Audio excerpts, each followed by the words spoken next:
आज के vocab capsule में हम लोग वर्ड मीनिंग, सिनोनिम और एंटोनिम्स को सीखेंगे उसे ट्रिकी तरीके से, ट्रिकी अंदाज में। तो अगर तुम हो तैयार तो फिर हम शुरू कर दें। हो तैयार, शुरू करें? बोलो। चलो कर देते हैं फिर। हमारा जो स्टार वर्ड है दैट इज फेलिसिटस। फेलिसिटस, इस फेलिसिटस का मतलब होता है आनंदमय, खुशमय। याद कैसे होगा? देखो, फेली को तुम कह दो फैली, फेली को तुम क्या कह दो? फैली। और सिटस को तुम बोल सकते हो सिटी, फैली सिटी। जब सिटी फैलने लगती है, सिटी का विस्तार होने लगता है, तो वहां के लोगों में आनंद ही आनंद हो जाता है कि सिटी फैल रही है, सिटी का विकास हो रहा है। तो सिटी का विकास होगा तो लोगों में आनंद आएगा। तो फेलिसिटस का मतलब क्या हो जाएगा? आनंदमय। याद हुआ?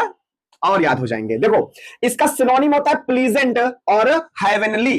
प्लीजेंट तुमको पता है, नॉर्मल सा एक वर्ड है। और हेवनली, हेवन का मतलब स्वर्ग। जब कोई स्वर्ग में चला जाएगा तो फिर आनंद ही आनंद ना पाएगा। तो हेवनली, स्वर्ग में, आनंद में। एंटोनिम होता है सैड, यानी कि उदास। भैया आनंद का उदास होगा ना सिनोनिम, एंटोनिम। ग्लूमी का मतलब भी उदास, मोरोस का मतलब भी उदास। देखो, ग्लूमी तुमको पता होगा, सैड पता होगा, मोरोस समझ लो। इधर आओ।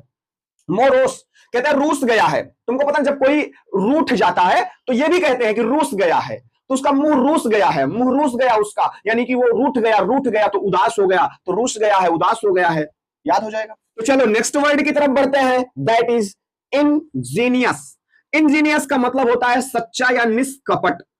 बट प्रॉब्लम यह है कि सर ट्रिक बताओ ना, याद कैसे करेंगे? इंजीनियस। तो तुम बताओ, जो जीनियस लोग होते हैं वो कैसे होते हैं? जीनियस लोग सच्चे ही ना होते हैं। तो इंजीनियस का मतलब सच्चा या निष्कपट मान लो। तुम नहीं मान सकते, मान लो याद करने के लिए। इसका सिनोनिम इनोसेंट हो जाएगा, एंटोनिम कैंडिड हो जाएगा। कैंडिड, जो कैंडी खाते हैं, कैंडी कौन खाता है? बच्चे खाते हैं। तो बच्चे सच्चे होते हैं मन के, तो कैंडिड भी सच्चा हो जाएगा, कैंडी खाने वाले सच्चे रहेंगे। डिसाइटफुल का मतलब कपटी होता है, इसका एंटोनिम है।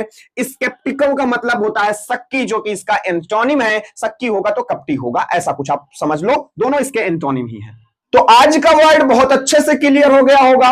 और अब हम लोग नेक्स्ट वोकैब के कैप्सूल में फिर से कुछ देखेंगे, सीखेंगे। बाकी ये मत सोचना कि तुमको एनिमल वाले वर्ड्स नहीं सिखाए जाएंगे, ना ना ना, वो सिखाएंगे। हम अपने वादे से पीछे कभी नहीं हटते, अगर तुम ना हटो तो।